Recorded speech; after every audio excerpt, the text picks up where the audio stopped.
was so excited for this main event as soon as I saw it, dude.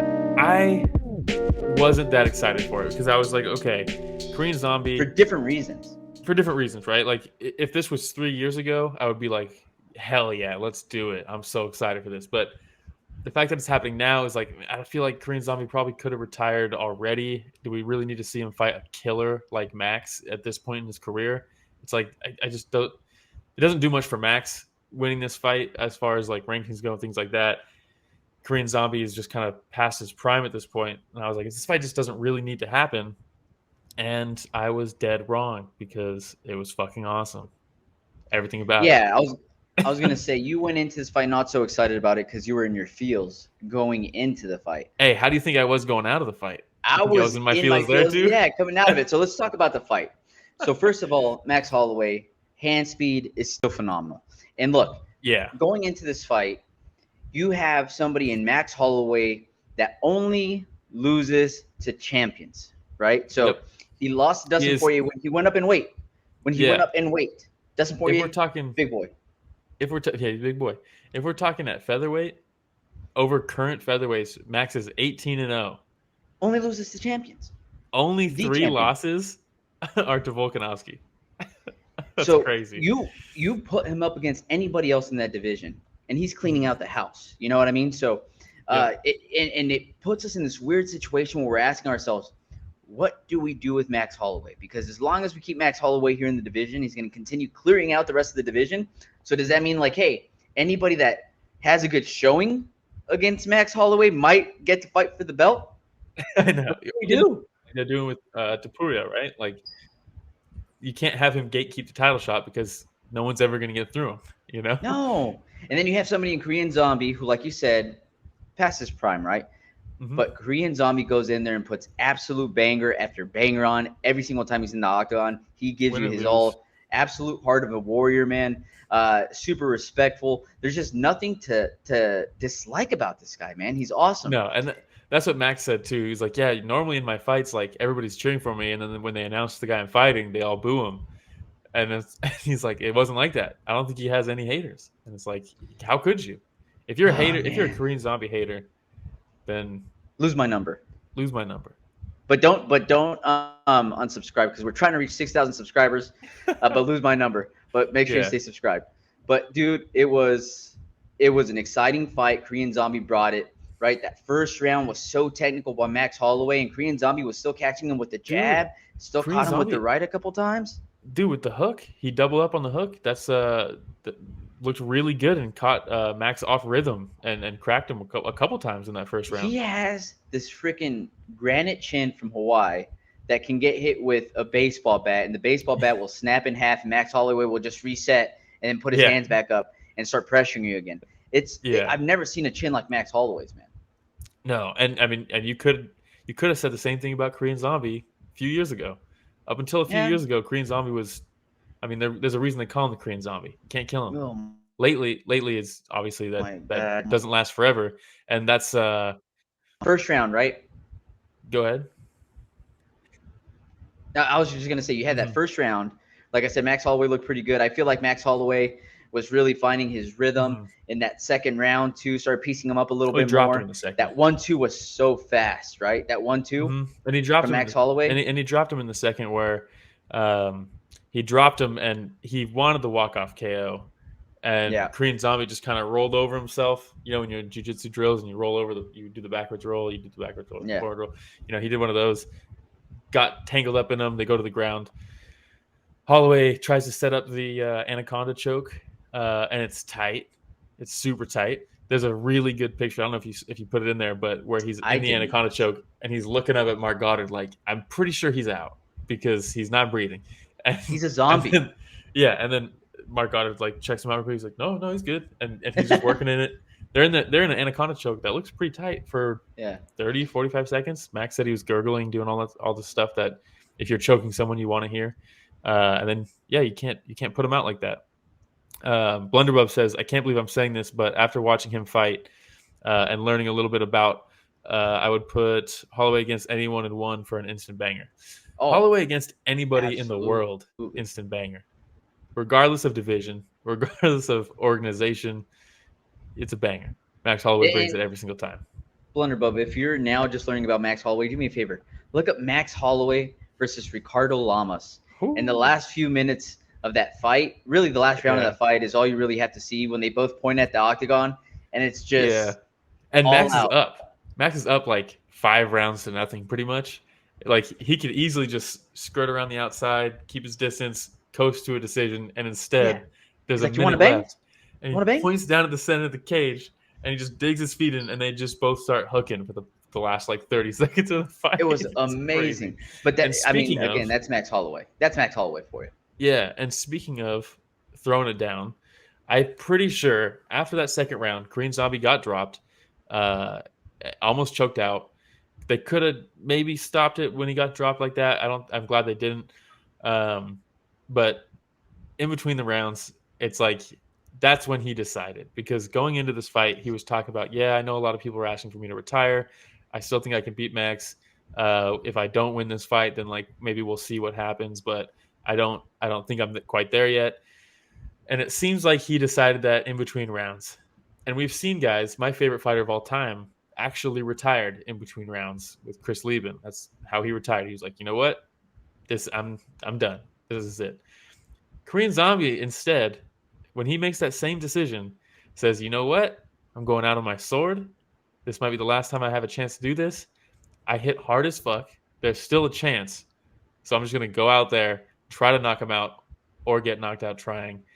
And the third round starts, and he just runs at Max Holloway, and he's just swinging uppercuts, swinging hooks. And Max Holloway's like, all right. And then he just starts trading back with him. And it's like, oh my God. Because look, Max has a granite chin, but like that doesn't last forever. You know, it all it takes is one. We've seen him hurt before. Dustin Poirier hurt him pretty bad. Korean Zombie hits hard as fuck. He could have hurt him. They're swinging. They're trading in the phone booth. They reset. He comes back in for one more trade, and fucking Max takes a step back, plants, throws the overhand as he's coming in. They both land on each other, but Max lands way cleaner, puts him out, goes over himself, goes out swinging basically, and His that was head it. bounced off It was bad. the mat, like really hard. I think that's what actually cut him open, was that bounce. Yeah, it could have been actually. I have to go Yeah, back and because if watch. you see right here, won't. like, and leading up to, because I really try to pay attention to that, because I was like, man, I don't remember him bleeding like that. And in the slow motion replay, he still looked pretty clean on his forehead. And then it was after he bounced, he rolled over, and you see the blood coming out. Yeah, it could have been. That's how hard his head hit the mat there. And Blunderbub, yeah, he went out swinging, absolutely did. He went out. I do truly think he decided in between rounds. You know what I mean? And this is what I was trying to get at. So when I mentioned the first round for Max, the second round for Max, and that, you know, he did so well and he started really dominating the fight after that second round, that before he went out in the third, he said, that's it. This is it. Balls to the wall. I'm going to do it right now. I'm either going to get knocked out or I'm going to knock him out. One of the two is going to happen, but let's do it. Let's go. This is it. Yeah, I'm rolling and the it dice. made for an exciting 20 seconds. Yeah. And I've already seen people in comment threads and stuff who are like, what a terrible like tactic. Like, why did he think that was going to, and it's like, whoa. This is him going guns blazing to end his career. That's what that decision was. It Whoever wasn't, said I think I'm going to win lose this my fight number. like this. Yeah, lose my number. Don't buy our merch. Don't subscribe. Just kidding. No, actually, buy a shirt and subscribe. Yeah. Blunderbub says, I don't think the commentators understood that. They were asking why he was staying in the pocket after getting knocked down. Yeah, exactly. I think I genuinely think he decided in between rounds that, I mean, this is all just theory, but that's really what it seemed like to me. Yeah. And then after the fight, fuck, dude, I'm going to get all fucking welled up right now talking about this. Man. Because after the fight, Max is so fucking cool. Max goes over, he thanks all his coaches, picks him up off the ground and gets him onto the stool, helps him up onto the stool. And then in the post-fight interview, he just shouts out Maui. You know, they had the terrible fires. Gives the respect there, gives the attention there for a second, and then tells everybody to cheer for Korean Zombie, to send him out and stuff. And he's a warrior, all this stuff. And then he just pieces out because I think he knew too this is going to be Korean Zombie's moment. Yeah. And then they bring the translator in, and Korean Zombie's like, once he started talking a bit. And he kept talking. I was like, "Oh no, this is because I don't speak Korean, you know." But Yeah, neither do I. but Yeah, I should but have I had was Google like, Translate out now that I think about it while he was talking. did you actually? No, I was saying I should have. Oh, should have. Yeah, yeah. I might actually start doing that. But once, because I forgot what they even asked him. Bisping asked him something, and then he just kept talking. I was like, he would have answered it by now. Like, I'm pretty sure he's retiring right now. And then he's got his boy there doing the translation. And he says that was his last fight, and fucking they start playing the Cranberries. They start playing the iconic zombie song, the walkout song that he's always used. And like, God, dude, seeing him like well up and start crying and stuff because Puts his gloves down, pays his respects, right, to the octagon, to the yeah, and organization. he held it together at that up until that point, right? Like I don't think he cried at all up until that point, and then he put his head down as respect for the gloves and stuff, and I was like, and it looked like he started crying, and I was like, man, I know Ramiro's got a magnifying glass to see if there's actual tears. There was tears.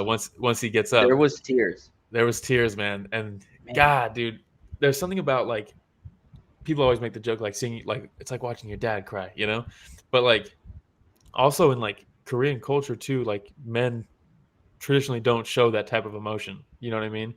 Like that's a very like taboo thing, especially in Korea.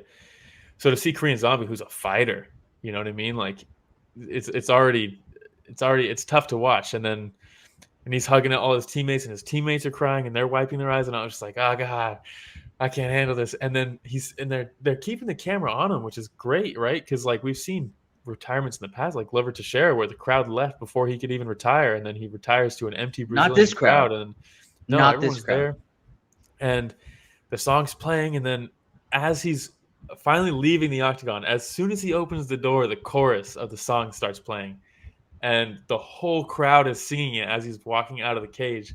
Fucking beautiful, dude. It was, And he stops.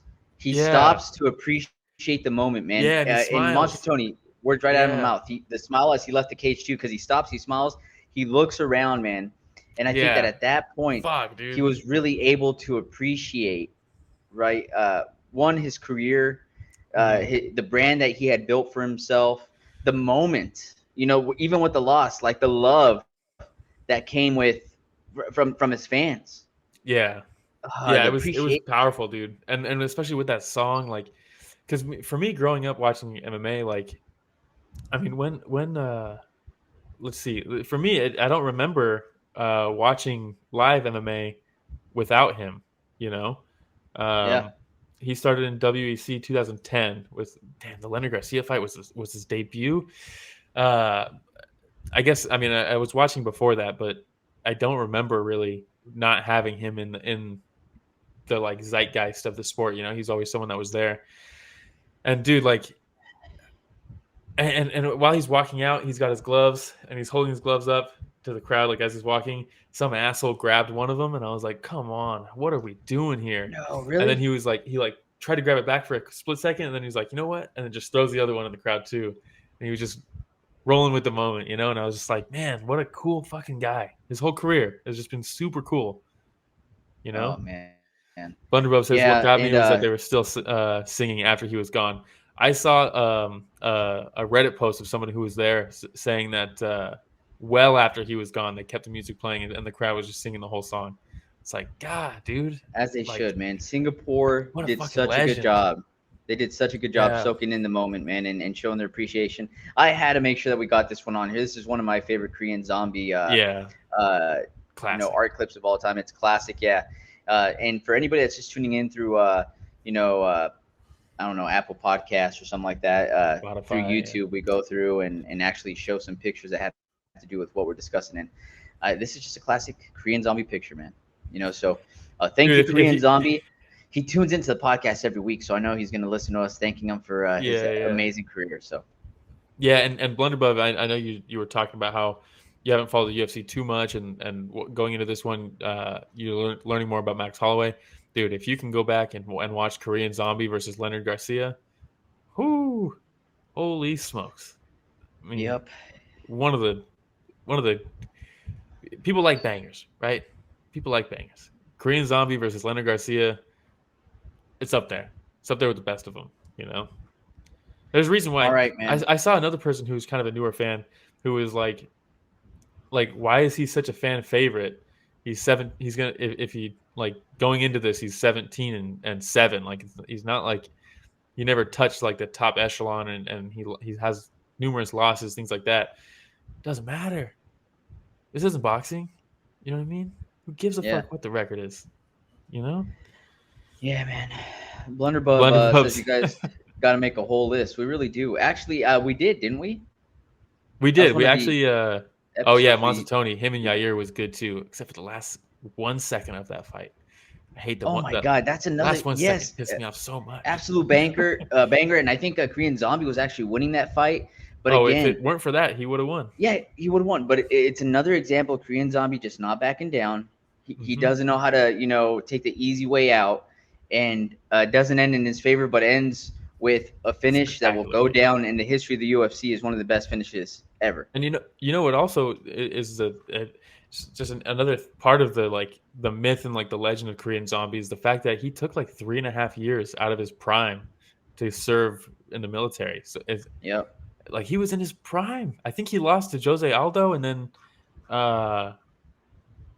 was it after that he took off? Yeah, so he loses to Jose Aldo in 2013. He didn't fight again until 2017 because of the military service. He lost a title shot and then took 3.5 years off. Hey, shout out Dennis Bermudez, by the way, friend of the podcast. Huh? Shout out Dennis Bermudez. Yeah. All right. Hey, we just spent 20 minutes talking about Max Holloway and Korean Zombie, so we could move on now. More. But I was gonna say, but it was good. It was worth it. It was worth it. So.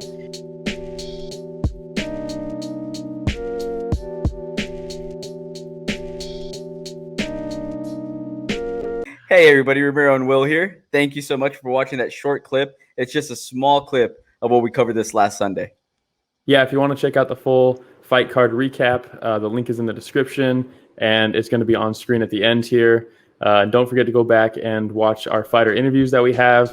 And don't forget to tune in live every Sunday morning at 9 a.m. Pacific, 12 p.m. Eastern, and you can join in on the fun. Yeah, don't forget to like, subscribe, hit the notification bell. It goes a long way.